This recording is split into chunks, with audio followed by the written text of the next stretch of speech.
Support for this podcast comes from Invent Together. I bet you didn't know that inventing activity by Black inventors peaked in 1899, and it has never recovered. Black and Hispanic college graduates patented half the rate of white college graduates. That's just one of the reasons why you need to know about Invent Together. When our patent system gets more diverse, our nation will get stronger and more successful. Find out how you can help diverse inventors and unleash economic opportunity at inventtogether.org. Welcome to the New Books Network. Hello, everyone, and welcome back to New Books in History, a podcast channel on the New Books Network. I'm Mark Clovis, your host for the channel. Today I'm speaking with Brad A. Jones, author of the book Resisting Independence, Popular Loyalism in the Revolutionary British Atlantic. Brad, welcome to the New Books Network. Hi, hey, Mark. Thanks for having me. Excited to be here. Well, thanks for agreeing to be on our show. I was wondering if you could start us off by telling our listeners something about yourself. Something about myself. So I'm an Ohioan by birth. Grew up in Ohio. Lived a couple places across the country. Something interesting, actually, I would add is that I'm the rare American that decided to go to Scotland to do my PhD to study American history.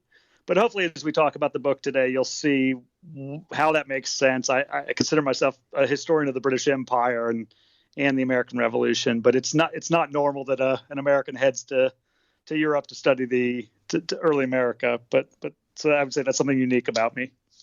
It's interesting because that perspective definitely comes across in your book, which is very much about this transatlantic relationship. What was it that led you to focus upon that in particular with regards to the American Revolution and the lead up to it? Well, so this goes back years. This book took many years to write, so I'd have to think back to the very beginning. So I became interested in, actually, my original interest was just in political culture and print culture during the American Revolution.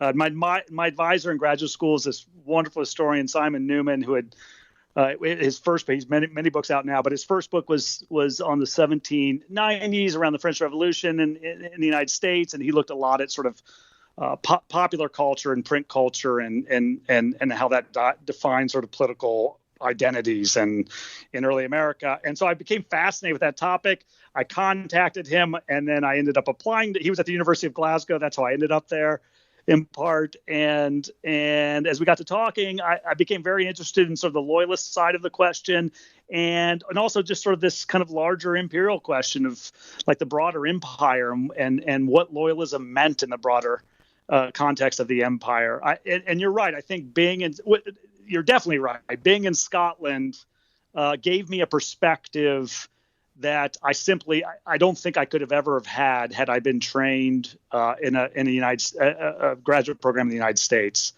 It allowed me to literally see the American history from a broader perspective and in a distant perspective. And it helped me to understand the revolution to be a larger transatlantic phenomenon. It's not, it wasn't just limited to, and I'm not the first to think this, but it sort of really helped to clarify those sort of that sort of thinking once I arrived in Glasgow. I like as well, though, that your book also embodies that American perspective of loyalism as being not necessarily British subservience, but an effort to assert American rights, albeit one that doesn't go so far as to basically try to walk away from the empire if they're not getting what they are expecting.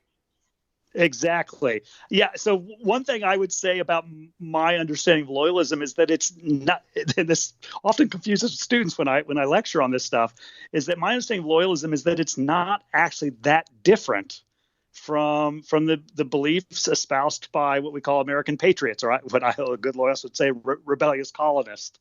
That there were similarities that and agreements on ideas of the purpose of government, the nature of those in power, the fears and beliefs that these individuals held and define them were similar. I mean, and this is sort of gets at one of those kind of root points of my book, and again, I'm not the first to say this, but I think I'm one of the first to really explore it in a meaningful way, and that is that the revolution was a civil war. A civil war in the sense that it was literally British subjects fighting British subjects, But also it was a civil war in terms of like ideologically. It was people with similar views fighting against people with similar views. And so loyalism is certainly a definable ideology and belief system and identity. I would say that that's true. It is. And I'll talk more about that here today, but it's also, that there wasn't a great deal separating the two sides. Your choice of communities is a very interesting one because it's geographically very diverse, and it really does seem to run the gamut of the type of communities that existed in the British Atlantic in the 18th century. Why did you choose the four that you did? I mean, what were the four communities, and what distinguished them in terms of what you were doing for the book? Well, so just for the listeners, I'll tell you that the four communities are New York City, which I chose because I wanted a city within the 13 American colonies, and some of your listeners, may know that the New York City is controlled by the British Army from 1776 to the end of the war, 1783. So for most of the war, and it becomes sort of the center of loyalist refugees who are escaping the sort of persecution in patriot communities. So New York City was chosen as sort of the representative city of the 13 colonies, of loyalism in the 13 colonies. The other one I chose was Kingston, Jamaica, which is Jamaica is the crown jewel of the British Empire of the 18th century. The wealth generated in Jamaica from the sugar and slave trade was great. The economy of Jamaica was greater than the economies of the 13 American colonies combined. It's an incredibly valuable colony, and in fact, I'll talk about it becomes very important to the British Army and government late in the war to protect Jamaica from possible attacks. So I chose Kingston as sort of the capital, or not the capital, but the sort of major port city in Jamaica. I chose it for that reason, this sort of significant colony in the Caribbean. I chose Glasgow because Glasgow, I think, is in Scotland more generally, is really interesting in the 18th century. The Scots are relatively new to the empire, having joined in 1707 through the Act of Union and the joining of the governments. And the Scots are sort of seen by English people throughout most of the 18th century as sort of outsiders, as untrustworthy, as a threat to sort of the government and society. And so there's a real interesting, but at the same time, Scots actually help Britain build its empire. There are major sort of military leaders and merchants and colonial governors are often Scots. So the Scots are really interesting as sort of this people, and Glasgow being that sort of major port city in Scotland is this interesting place in which it's incredibly valuable to the British Empire, but the people that inhabit it are sort of their relationship with sort of an imperial identity is somewhat tenuous. The last place I chose was Halifax, Nova Scotia. So as you had said at the beginning here, I have a nice circle around the North Atlantic, the Caribbean, Scotland, North America, and then up in sort of British Canada.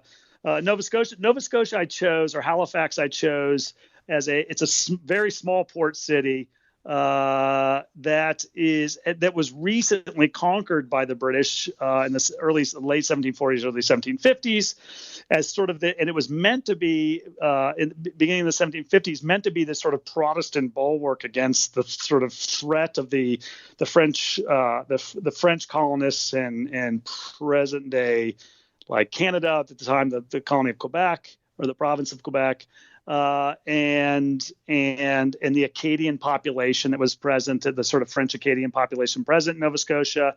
It was sort of set up as this kind of a military depot, and also this sort of kind of a city that was meant to sort of protect, serve as sort of a point of protection for the sort of the growth of the North American colonies. And so they're all kind of unique in their own way, but they're also connected. I think of the Atlantic as a highway, as sort of an 18th century highway, not a barrier. I mean, I think today, I guess we fly over it today, but we don't sort of engage in the Atlantic in the way that I think that 18th century British subjects did, as sort of a major thoroughfare connecting Europe and mainland Britain, with the Americas, with the Caribbean, and these places connected with one another. I mean, Haligonians, those are people from Halifax, traded regularly with merchants in Kingston, Jamaica. New Yorkers traded everywhere. Glaswegians, those are people who live in Glasgow.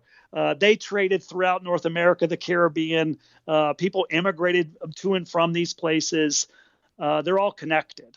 So that's more or less why I chose these four communities, though I will add that I think in the many years I worked on this project, I think I wish I got $1 or a nickel for every time somebody asked me, why didn't I include X city? I've gotten a lot of recommendations over the years, and I appreciate that. I mean, the reality is that, and I'll be the first to say it, Dublin would have been a really wonderful place to add to this study. Charleston, South Carolina would have been really interesting to include. Belfast would have been interesting to include. An English city like Bristol or Liverpool would have been fascinating to include. I ultimately decided on those four for this reason, and also I don't think I could go. It was hard enough trying to sort of write a coherent book around these four cities. If I would have done 5 or 6, I think it would have been a much longer and messier book. So. You talk about this, the connections between them, and yet in your book you also detail the tenuousness of some of those connections in the sense of the distances involved. That while the Atlantic is a highway, you're talking about a highway that takes 4 weeks, 6 weeks, sometimes even 3 months to traverse. And yet, what fascinated me when I was reading your early chapters was how even with that distance, even with the tenuousness of the communication, the lack of what we would think of as a modern day postal service, or with print media being the way that it was, that you do nonetheless identify this emergent Protestant Whig culture. I was wondering if you could perhaps talk about what some of the mechanisms for that, and what characterized this common culture that was developing in this transatlantic environment. Sure. Yeah. So you're right. Yeah. So I described it as sort of a highway, the Atlantic, but it's a very long highway in the 18th century. And you're right. It's the average time span to cross the Atlantic, say from Glasgow to North America, would be usually about 4 weeks, depending on the time of the year, the weather conditions. And you're right. It could take upwards of 3 months, and getting to someplace like Kingston could take even longer. But it's also worth pointing out that to us today, that sounds like a long time to get across. But for people living in the 18th century, that's pretty fast compared to, say, a century earlier. That methods of transportation were improving, that the quickness and the availability of boats traversing the Atlantic was rapidly expanding in the first half of the 18th century. I mean, there's really this revolution in trade that occurs in the first half of the 18th century within the British Atlantic or the North Atlantic. Hundreds and hundreds and hundreds of boats are traversing. There are efforts by the crown or the government to establish. You had mentioned sort of like a mail service, they refer to as a packet boat service to like, this is officially sanctioned government vessels that would be crossing on a regular schedule and would be stopping at specific places across the Atlantic to deliver, official government correspondence. And I also talk about how they also delivered newspapers and news to these places. So even though 3, 4, 5, 6 weeks sounds like a lot of time to us, and it is a lot of time to us, it was relatively quick in the minds of an 18th century British subject. And so what I talk about then is sort of this that's occurring really in the first half of the 18th century as a result of this growth in transatlantic trade and just general sort of movement of people. Is that we have this sort of print revolution and news revolution that occurs within the British Empire. That much of my research focuses in on newspapers and the growth of the printing industry and the ways in which the spread of news helps to begin to draw together the British Atlantic. So you've got this incredibly distant empire. And I think, again, this is why I think Halifax is really useful in this way. This is a pretty isolated in many ways small northern port city, yet it's intimately connected along sort of regional and transatlantic networks of communication and information exchange. Newspapers are coming from Boston and New York regularly to Halifax. And their paper, they have one paper, is going elsewhere, and printers are exchanging these. And so there was a process in the 18th century when newspapers are exchanged. Just to explain this to your listeners who may not be familiar with newspapers then, newspapers typically came out once a week in the 18th century. Some were twice a week, but it was often just once a week. And the practice of printing a newspaper usually involved a method of what historians call exchanging news, and that is where printers in any given locale would just take news from other newspapers that have arrived in their city. So say you're a printer in Nova Scotia in the 1760s, a guy named Anthony Henry. He would be getting newspapers regularly from London, from the American colonies, maybe the occasional newspaper coming up from Jamaica or somewhere. And he would literally, pull out the important stories and put them in his paper. It's not all that different than you see. I mean, like the AP or something. You'll see this in smaller sort of newspapers where that, as unfortunately the sort of printing industry is taking a hit these days in the U.S. Today, that they often depend upon news from other larger national publications, like maybe the L.A. Times out here, or the New York Times, or the AP. So they exchanged news stories, and the same was true of Henry's newspaper, his Halifax Gazette. When he'd send it places, he would send free copies to printers elsewhere, say in the American colonies or over to London, and he would include in his paper a section on news in Nova Scotia or the New England area, and they could take news from there. And so you've got this, even though this is occurring over many weeks and sometimes months, there is an exchange of these same stories appearing in all these newspapers. And I begin one of my chapters with this really great essay. It's my first chapter that's about sort of the explosion of the printing industry and newspapers. I begin with this sort of account by this printer from New Hampshire, William Fow, who talks about the value of the printing industry. And he talks about how, because of newspapers, he says something like, and I'm paraphrasing here, people can begin to see themselves not in the sort of contracted view of their own kind of locale, their own place, their own community, but rather as members of a larger society, as part of something larger, because they're reading the same news, they're reading the same stories, they're reading about battles being fought, or maybe essays or editorials that are describing current political events. They're reading about decisions being made in the House of Commons in London. And so there's a shared sort of political culture that's starting to emerge in the North Atlantic that is separated to degree by time and distance, but nonetheless is beginning to draw people together. So the second part of your question had asked me about, so what is the sort of what kind of culture develops out of this? And so this is kind of the crux of my book, is that what happens in the 18th century, I argue, is that through the print industry, through these newspapers, there begins to emerge in the first half of the 18th century a shared understanding of what it means to be British. That through the communication of news, people begin to sort of define who British people begin to define who they are as a people, or as a nation, or as an empire. Now, I'm not the first to do this. There's a long list of historians, relatively recent, last 20 or 30 years, that have written quite a bit on this. If your listeners are interested, one of the formative books in my graduate training that really got me to think about this was Linda Colley's Britons, which is just a fantastic book and is about this. So I would, I'm not taking credit for this. This is hers and many other historians' sort of research, but it forms the basis of how I approach the revolution. And that is that what emerges in the first half of the 18th century through the stories told in newspapers is an understanding of Britain as a free, prosperous, and Protestant empire. And particularly that last point is crucial to conceptions of what it meant to be British, and that is that they were a Protestant people. Now, that was legally true for the most part in the empire.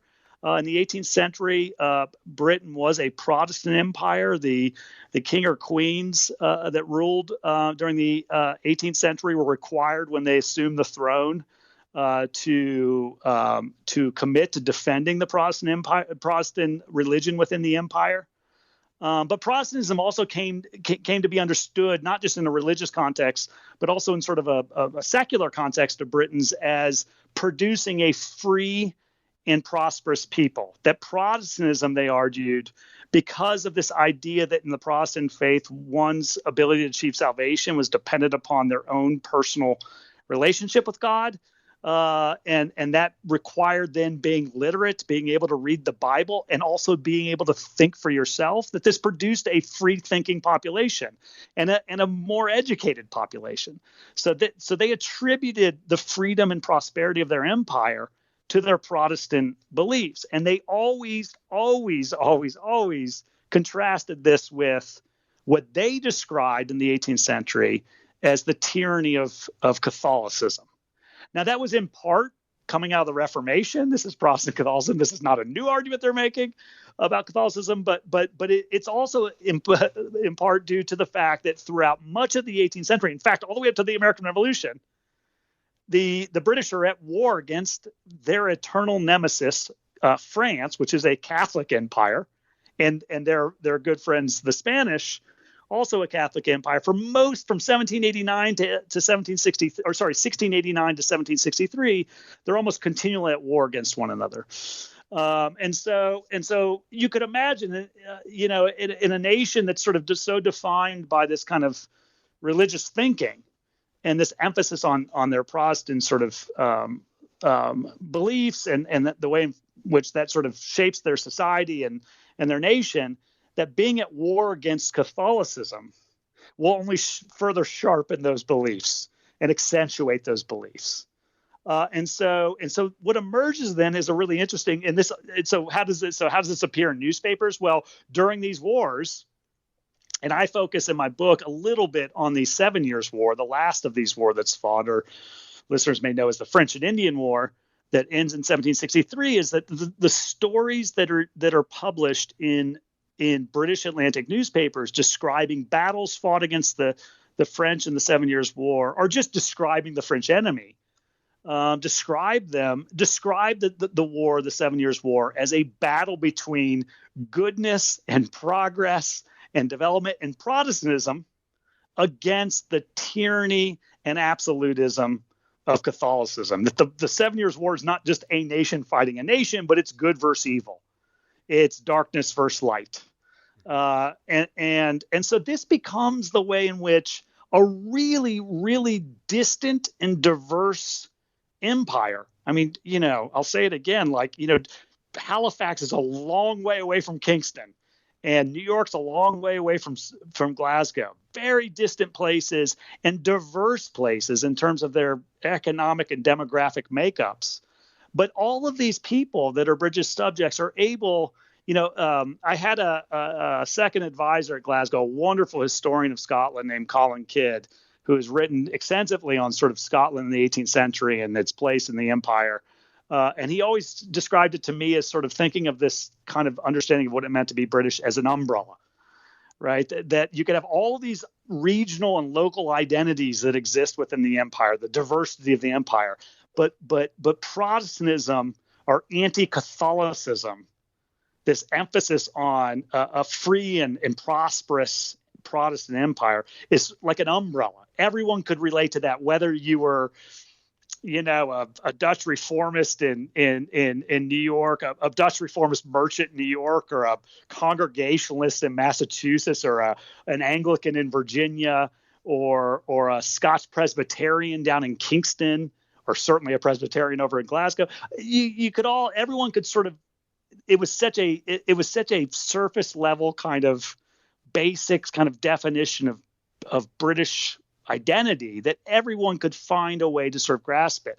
And this is all they're reading. This is the popular prints, like what we think of as like political cartoons today, regularly depicted France and French Catholics as oppressed and uneducated, and French society as this sort of oppressive and arbitrary society. The books that they read, I mean, the most popular book after the Bible in the first half of the 18th century was John Fox's Book of Martyrs, which is literally a collection of stories and sometimes images of the various ways Catholics have tortured Protestants since the Reformation. And kids would be read this book when they were young and taught about the sort of horrors of Catholicism in the French. So this is the sort of the identity that emerges. And then that brings me to the sort of point of the revolution. This is what I find fascinating, is that the revolution, all of a sudden you've got this crisis in the empire that doesn't involve France. And so, but at the heart of the American Revolution is what I believe to be a question as to what it actually means to be British. What's it mean to be free? Hello, everybody. This is Marshall Poe. I'm the founder and editor of the New Books Network. If you're listening to this podcast, you probably love to read. I know I do. So I'd like to recommend you subscribe to Scribd. Scribd is the ultimate reading subscription service, letting you explore all of your interests in any format you choose: ebooks, audiobooks, magazines, and more for only $9.99 a month. All your favorite things are there. You get an entire library for less than the cost of a single book. No complicated credit cards or additional purchases required. If you're not sure what to read, Scribd combines the latest technology with the best human minds to recommend content that you'll love. Want to change things up? You're free to switch between titles, genres, and formats at any time on your phone, tablet, or computer. And here's the best news. Right now, Scribd is offering NBN listeners a free 60-day trial. Go to try.scribd.com/NBN for your free trial. That's try.scribd.com/NBN to get 60 days of Scribd for free. Hi, I'm Emilio. I'm a program manager at Google. Right now, lots of people are looking for ways to learn new job skills. That's why we created Google Career Certificates, an online training program for fast-growing fields like IT support, project management, data analytics, user experience design, and more. You don't need any prior experience, and you can be job ready in about 6 months. So put your skills to work. Go to grow.google/certificates. Sorry, that was a long answer, but that's totally fine.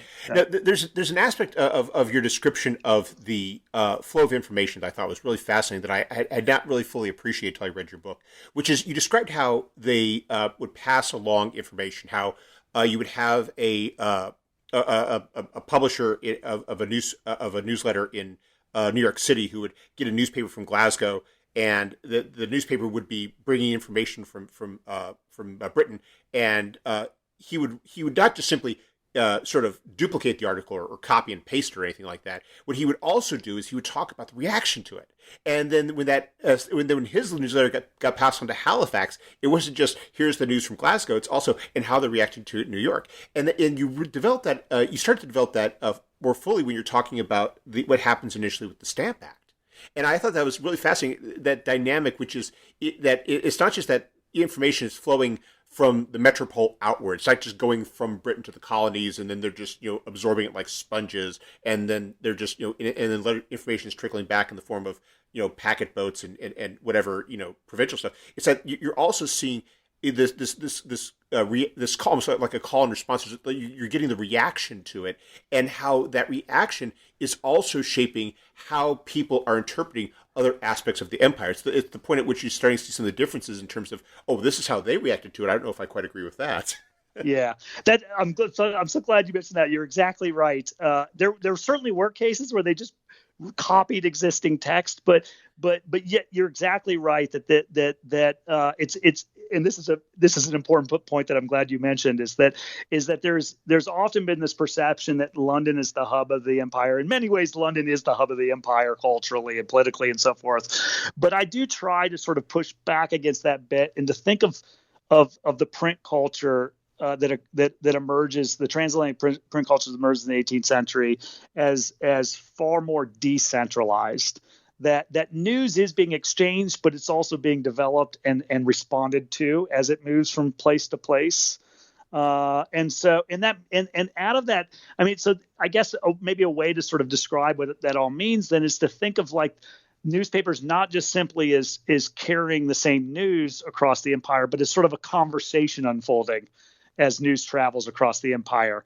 And that conversation develops depending on where that news lands and how people responded to there. And so that's interesting, I think, because it reveals how London isn't the center in terms of defining a transatlantic British political culture, that it's not just London writers dictating how people are to understand events. It's far more complicated than that.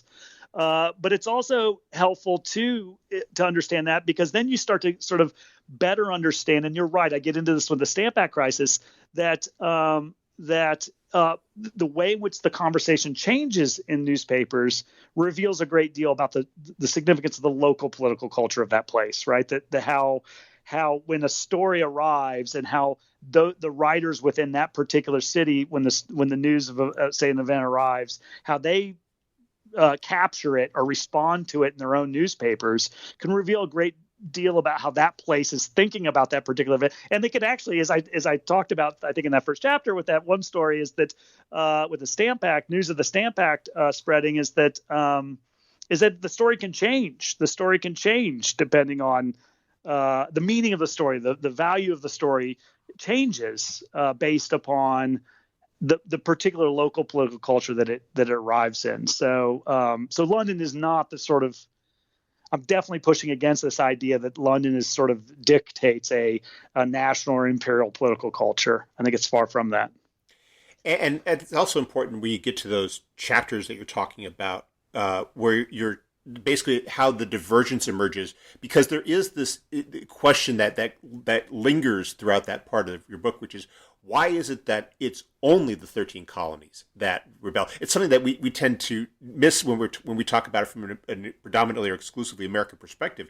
The Stamp Act wasn't just applied to, from Massachusetts down to Georgia. It was also applied in Nova Scotia. It was also applied in Jamaica, and yet. And you, as you point out, that they had a very similar reaction of our rights are being trampled upon. They had that similar outrage, but as you demonstrate, I mean, they never crossed that line into saying grab your powder, grab your gun, and we're gonna challenge British rule. And I thought that divergence was fascinating, and how much of it was dependent upon how places in the distinctions that existed in Kingston, in Halifax, in Glasgow, and how those distinctions ultimately help contribute to that different reaction, where it's like, we're against this, but hold back just a moment here. We're not going to go that far on it. Yeah, I mean, it's again, there's a wonderful book, one of the more influential historians of my sort of professional career, on Andrew O'Shaughnessy, wrote this really great book called An Empire Divided, which is on the revolution in the Caribbean. And it's 20 plus years old now and remains the sort of definitive study of the Caribbean. It's a wonderful, wonderful book. And I think he begins the book by saying in 1776, only half of Britain's 26 colonies rebelled. It was just a great way to start a book. And it's, most of those colonies that didn't rebel are on the Caribbean. So it's perfect for his book. But yeah, so, I mean, so the Stamp Act crisis, you're right. Like are the four places that I'm looking at, the four cities I'm looking at in terms of the Stamp Act crisis, only New York resists the Stamp Act. Nova Scotians or Haligonians, people in Halifax, they pay the Stamp tax. Kingstonians, they pay the stamp tax. Obviously, in Glasgow, they had been paying a stamp tax since I think 1712 or something like that. There had been a similar tax in Scotland that they had already been paying, so they'd been paying a stamp tax. So when we think of the Stamp Act, we often think of the Stamp Act crisis. We have to think of the 13. We only think of the 13 colonies, and we think largely of a sort of a unified resistance to it. Often when I teach it, I always say, it's the Stamp Act goes into effect November 1st, 1765. It's repealed, I think, February 18th, 1766. So it's in effect for 4 months, and it never, not a single place in the 13 American colonies pays the tax. They resist it. But that's not true elsewhere. That's not true elsewhere. And so why is that? Why is that? I mean, are they any less, are Haligonians or Kingstonians any less committed to defending their liberty or their freedom? Is this just like a uniquely American thing? I think that this sort of exceptional attitude that we often have about our history, I think it's more complicated than that. I think it has to do a lot with local political and economic conditions in these places. Like for Halifax, really the story of Halifax and the Stamp Act crisis and really the revolution is that the people of Halifax are largely committed to defending their liberty and adamantly opposed to these what they believe to be these unfair and illegal or unconstitutional pieces of legislation. But they live in a city that's largely inhabited by British soldiers, and it's controlled in pretty aggressive ways by a political and economic elite that squash. They crush any attempts by locals to oppose British imperial policies. And so this, Halifax is often, or Nova Scotians are often thought of during the Revolution as sort of either uninterested in the events going down there, like they don't really make a stand, or they're a largely loyal colony because they never do rebel. My take is the exact opposite. That Nova Scotians, by and large, and particularly Haligonians, by and large, wanted to rebel. They were held in check by an oppressive government and military establishment. And more or less the same is true, at least early on, in Jamaica and Kingston. But it's the difference there is that, at the time in 1765, roughly speaking, there's somewhere between 12 and say 15,000 white British colonists living in all of Jamaica, and about 5,000 living in Kingston. And on that island, and there are about 200,000 enslaved Africans, and so they're massively outnumbered by their slaves. They're fearful of slave revolts. They're fearful of any sort of political crisis providing opportunities for slaves to revolt. They're appreciative of the presence of the British military, soldiers and seamen there to protect them. And so though they pay the tax in part, I argue, because political riots and rebellion tend to provide opportunities for slave revolts and slave rebellions, which worries them. So here they are, is sort of committed to this sort of idea of an empire that's Protestant, free, and prosperous, and people that were these white colonists in Kingston, and committed to these values and perceive of the tax as oppressive. And I talk about this in the chapter. They write in their newspapers, and stories are carried elsewhere, that white Jamaicans or white Kingstonians do not like the Stamp Act. They try to attack the stamp distributor there. There's certainly a sense that they're not happy, but they don't quite get to the level of angry resistance or violent resistance you see in places like New York, in part because of their local political and economic culture. So what you have then in your book is you have this moment at which, in effect, the colonies are united to a point in their opposition to the Stamp Act. But then what happens in the roughly decade that follows is that growing divergence that you describe. And you talk about this notion of a British common cause. And I was wondering if you could perhaps explain what's going on there in terms of the distinctions between these regions. That's good. Okay. Yeah. So you're right. So one thing the conclusion I come to about the Stamp Act is that British subjects across the Atlantic despised it. Scots saw it as an oppressive piece of the legislation. Everywhere they saw it as this.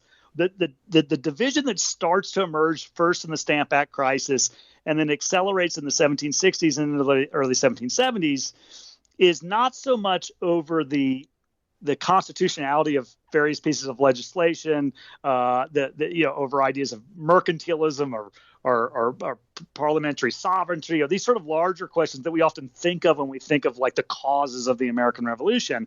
The fact of the matter is that most loyal Britons didn't like the Stamp Act. They didn't like the Townsend duties. They certainly weren't fans of things like the Boston Massacre or the Tea Act gets a little more complicated. But what the division that really starts to emerge in the British Atlantic is over methods of resistance.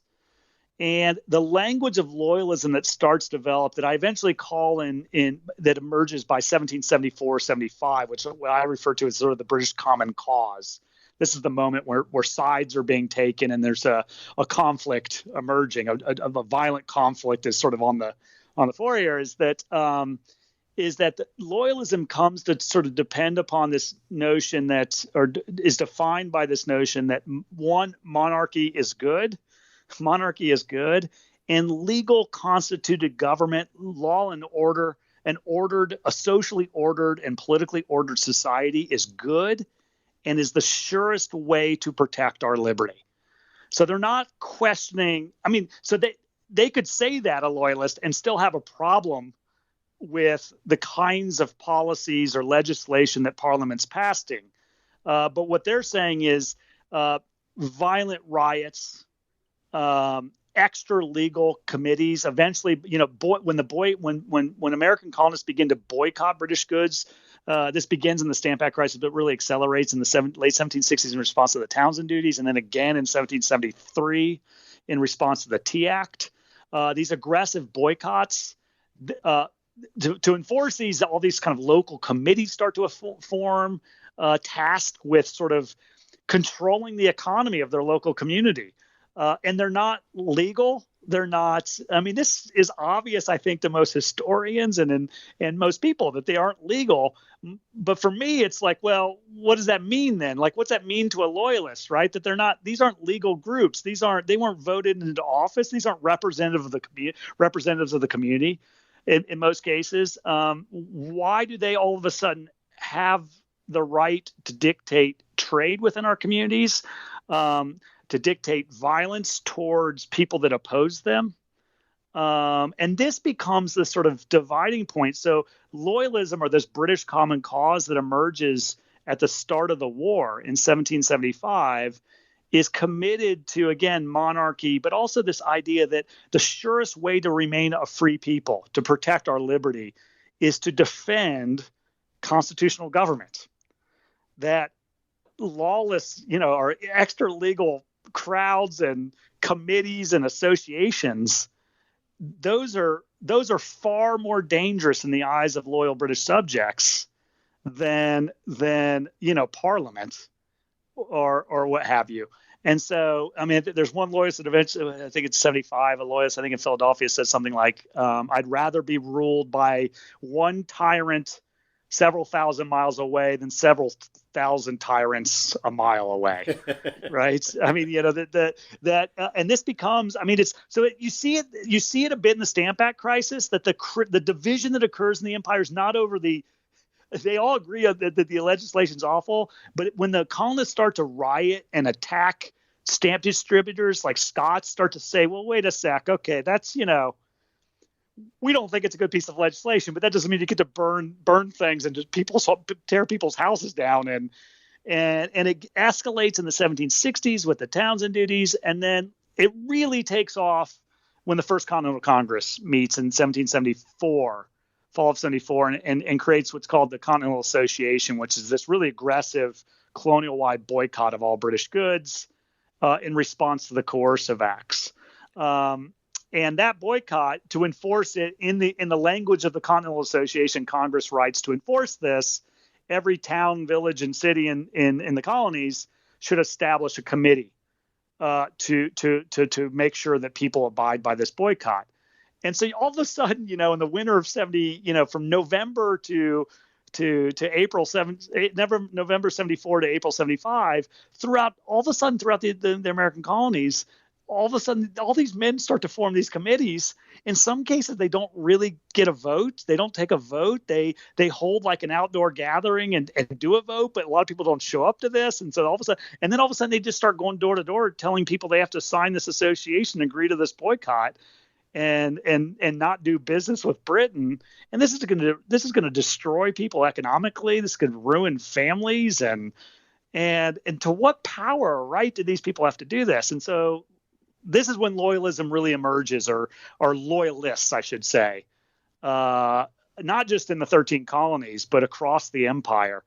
Loyalism, beginning in the winter of 74, 75, comes to mean a defense of legal government and order, opposed to sort of what they see as the approaching of sort of anarchy or which it meant the same thing as republicanism, which they thought of as anarchy, as sort of destructive to the social and political order of society, and thus a threat to our freedom.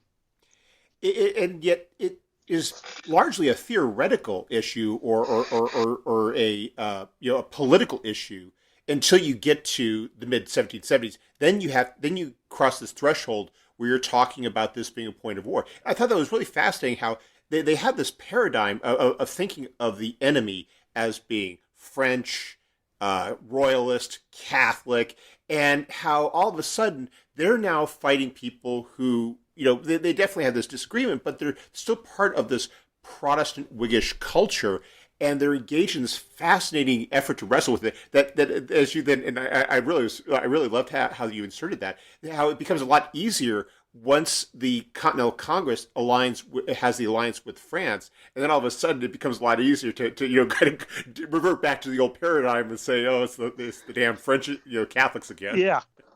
Well, exactly it. Yeah. So right. So from 1765 until 1774, like I said, British subjects are trying to respond to these like repeated crises in their empire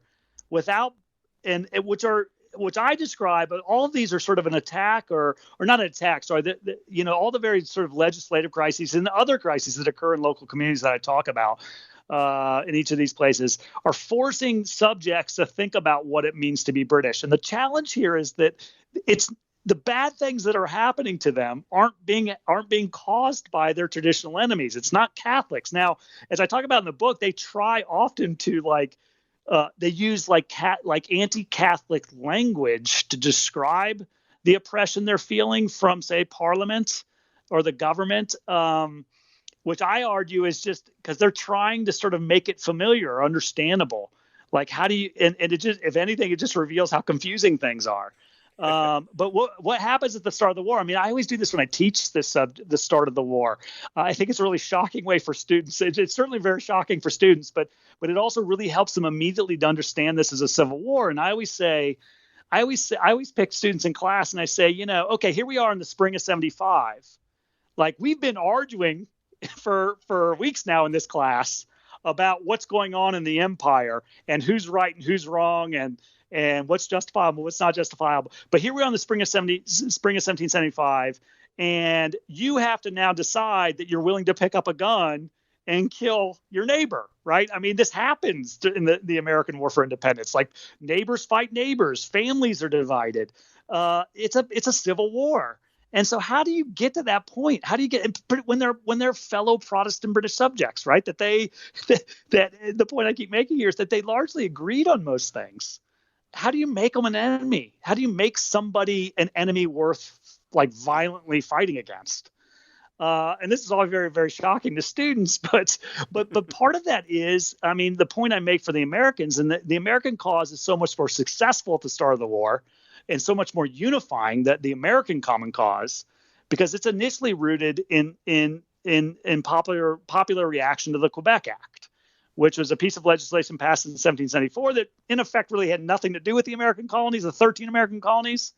But it basically there did several things, but one thing it did is the province of Quebec, which is sort of Lower Canada today, had been taken by the British in the 7 Years' War, but it was still inhabited by about 40,000 French-speaking Catholics who are now British subjects.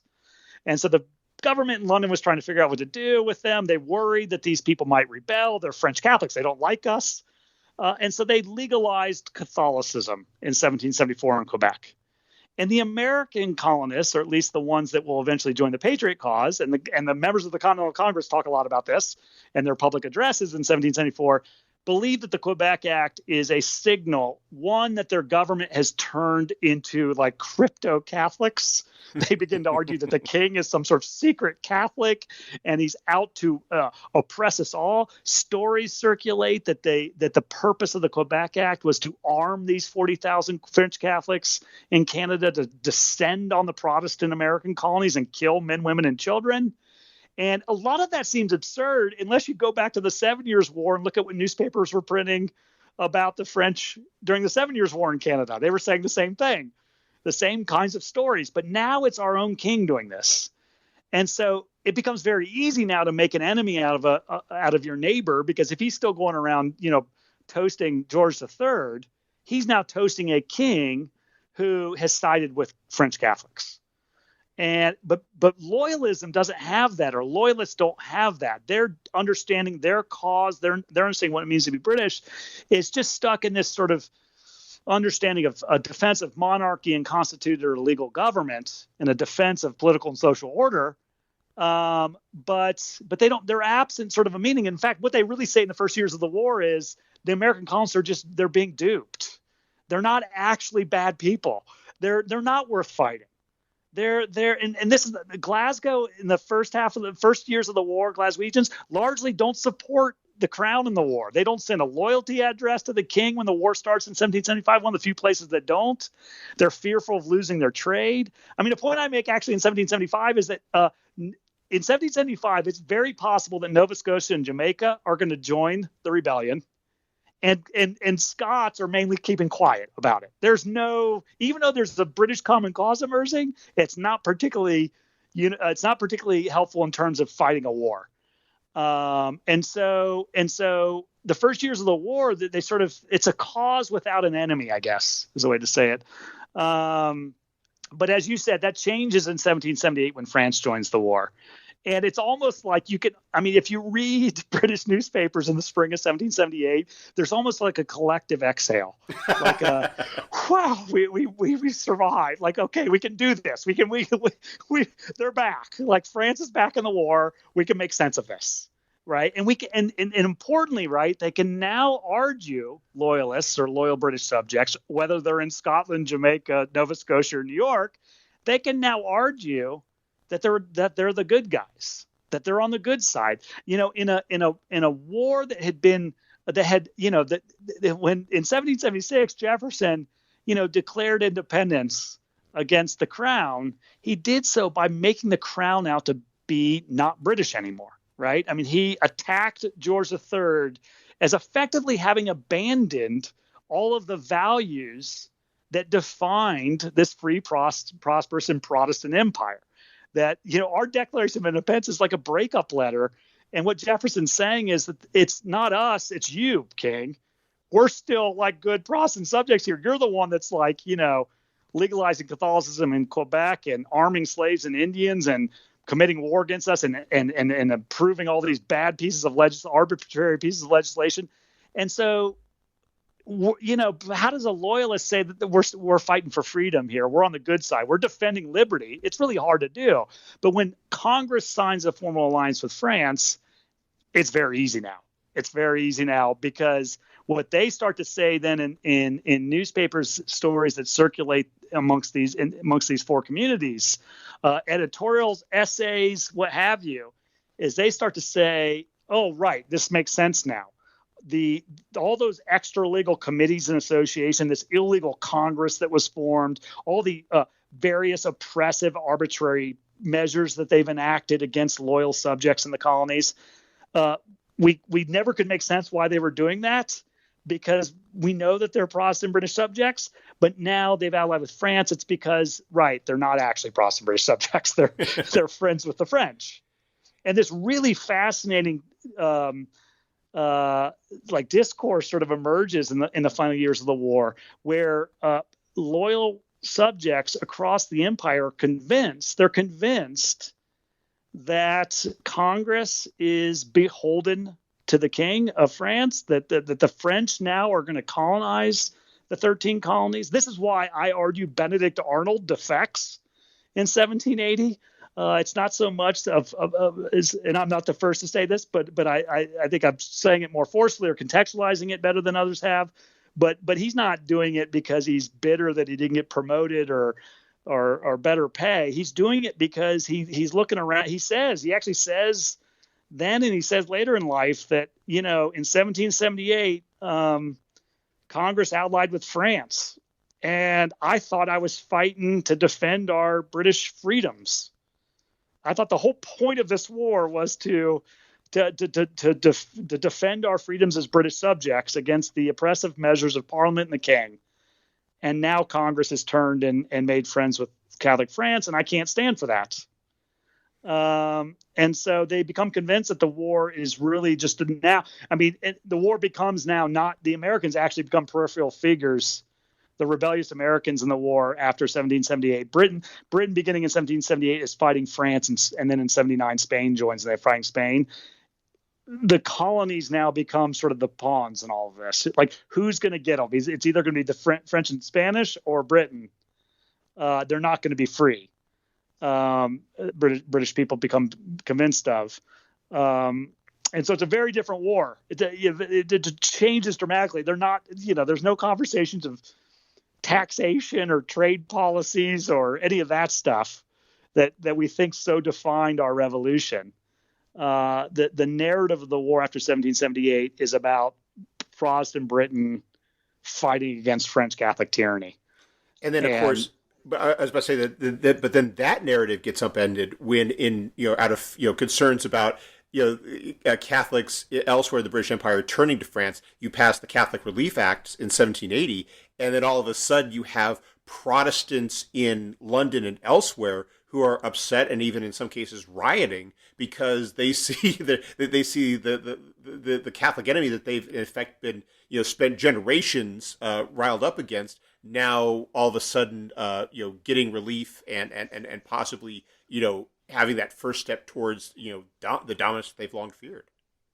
Exactly. Yeah. So this is the final chapter of the book, in which I look at sort of the impact of both this kind of reemergence of this kind of classic Protestant British language of loyalty, this sort of commitment to Protestantism and fear of Catholicism, and how that plays out sort of in the final years of the war. And you're right. In 1778, the British government decides to pass a series of Catholic relief bills for English, Scottish, and Irish Catholics. And the intention was just because they needed more soldiers now that they're fighting this much larger war. And they were hoping to draw from the ranks of Catholics in Scotland, Ireland, and England. They don't pass the Scottish and Irish ones initially. They pass the English one, and mainland Brits freak out. They freak out, Scots in particular. When they get news of the Scottish bill, as I talk about, Glaswegians, they lose their mind, I would say. I mean, that's not fair. I mean, there's a reason they act like they do, because they have been reared in a political and religious culture where Catholicism was not just a bad religion, but it was a threat to their very existence as a free and prosperous people. And that but they also were living in a moment where, at that point in 1778, they're 3 years into a war and a decade and a half into a crisis or a conflict that had entirely unraveled the empire's understanding of what it meant to be British. And they had finally come to grips as to why they were fighting and why this war was happening. It was a war against the spread of Catholicism into North America. The French are now involved. And so for their government to do this, to all of a sudden relieve Catholic, was seemed incomprehensible. There are riots in Glasgow. There are riots in Edinburgh. There is a petitioning drive that is beyond what anything that had ever happened in Scotland in the 18th century since they had joined the Union in 1707. Scots turned out in greater numbers and were ready to revolt, I argue, if the government passed this relief bill. Now, the government ultimately in January 1779 decides not to. Wisely, Parliament takes it off the table, because I do believe that there would have been maybe not a full-scale rebellion, but there would have been massive riots. But of course, they don't repeal the English one. And a Scottish member of Parliament, Lord George Gordon, had formed a Protestant association, it was called, to sort of organize resistance to the relief bill in England. And in 1780, he decides to submit the petition signed by tens of thousands of people. Decides to submit it to Parliament with a group of about 40,000 people at his back. And what happens then is they march to Parliament as it descends into a riot that lasts 5 days. And I argue in the book, I mean, I think of the Gordon riots in June of 1780 as a battle of the American War for Independence. It's predicated upon the sort of political and beliefs, the political crises of the moment. It's in part a response to the ongoing war in America. It's every bit a part of the conflict and the broader crisis that had sort of enveloped the empire for the previous 2 decades. And the end of that 5 day writing, I think, I forget the exact numbers, but I want to say 500 or 600 people die, and that perhaps more. And though battle deaths are pretty poorly recorded in the 18th century, the best I could tell is that it's certainly one of the top 5, if not top 3, most deadly battles fought in the American War for Independence. More people die in the Gordon riots than virtually any land battle fought in the American War for Independence. There are a couple naval battles fought that there are a greater number of casualties, but and this is all part of a culture within the British Empire, a Protestant political culture that had been reinvigorated after suffering for a decade and a half of being just, I sort of beat down by these sort of rebellious Americans, and then revived in 1778 by the arrival of France into the war. And it led to this sort of massive domestic turmoil within Scotland and across mainland Britain. And I think you see that, play out at the end when you're talking about the Battle of the Saints. And you have that excellent description at the end of it in your conclusion about how it's where you see these spontaneous celebrations.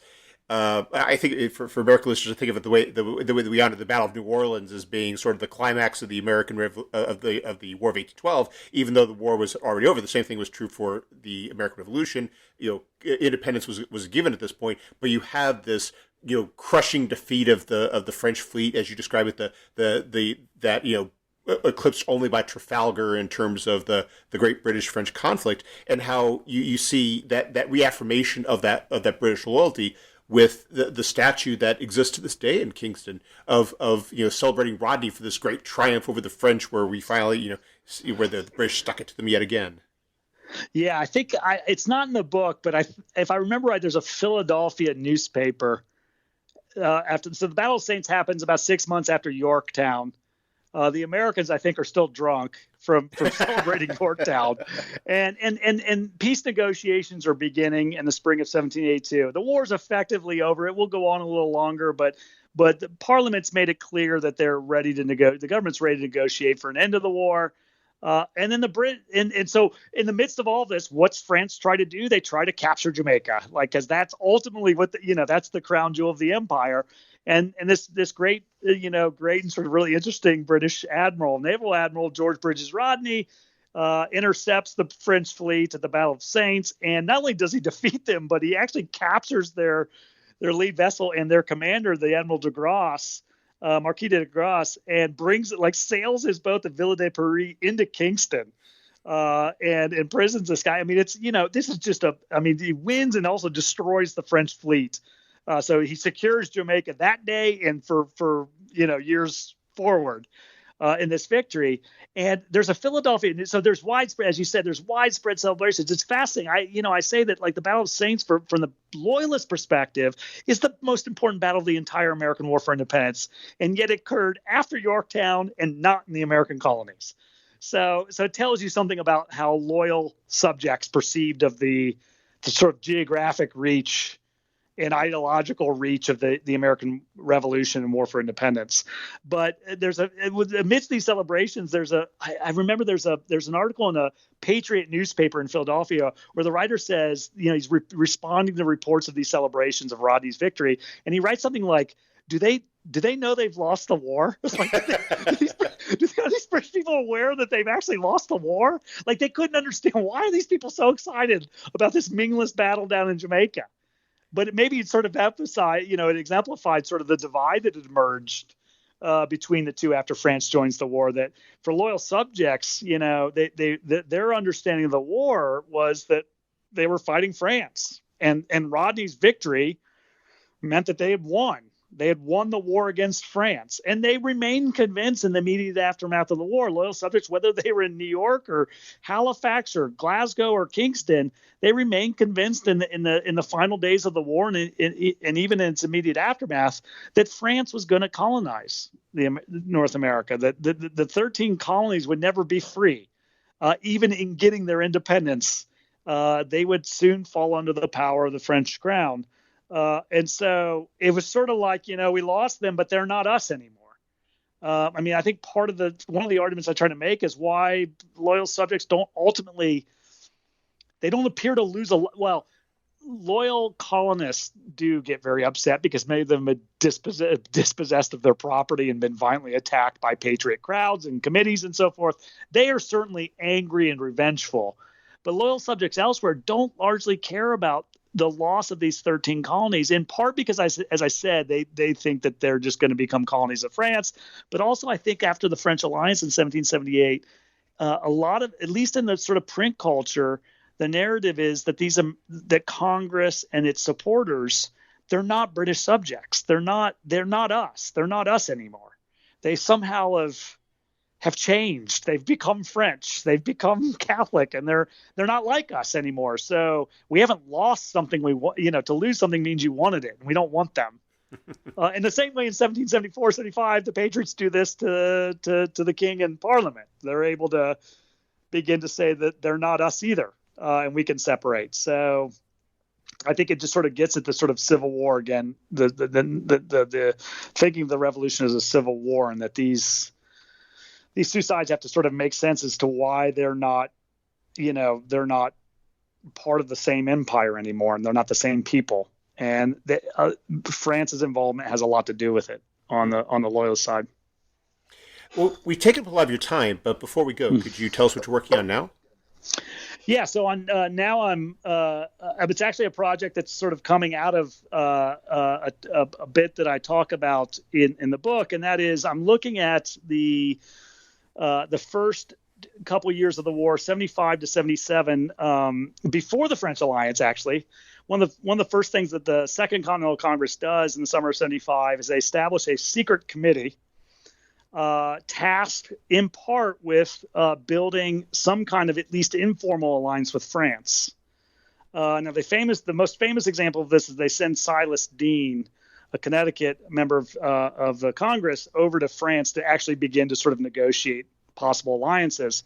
But they also send a guy named William Bingham down to the French Caribbean colony of Martinique, and he's tasked with acquiring French weapons and ammunition to help out Washington's Continental Army, because the Americans have no weapons and ammunition. They don't have any gunpowder. They can't produce gunpowder in the colonies, and so they need to acquire it somewhere else. And so Bingham goes down in 75, and for the next 2 years, he's basically given a stack of letters of marque to commission anyone that wants to be a privateer for the American cause, to effectively raid British ships, bring the cargoes into Martinique, and sell those cargoes in exchange for French weapons and ammunition. And he does very well at this. And so I'm interested in looking at that. One thing he does quite extensively is raid British slave ships. And so I've been able, in my initial research, to find that just in this about a 2 year period, 75 to 77, or early 77, I've found upwards of 4,000 slaves that are captured and sold to French merchants in Martinique in exchange for French weapons and ammunition for Washington's army. And so I'm interested in sort of figuring out what that story is and what that looks, where I don't know where to take it yet, but I think it's a fascinating sort of thought that our army in the first years of the war is being funded by this raiding operation in the Caribbean. Sounds like a fascinating subject. I hope. I'm very early stages, but yes, I'm excited by it. Well, Brad Jones, thank you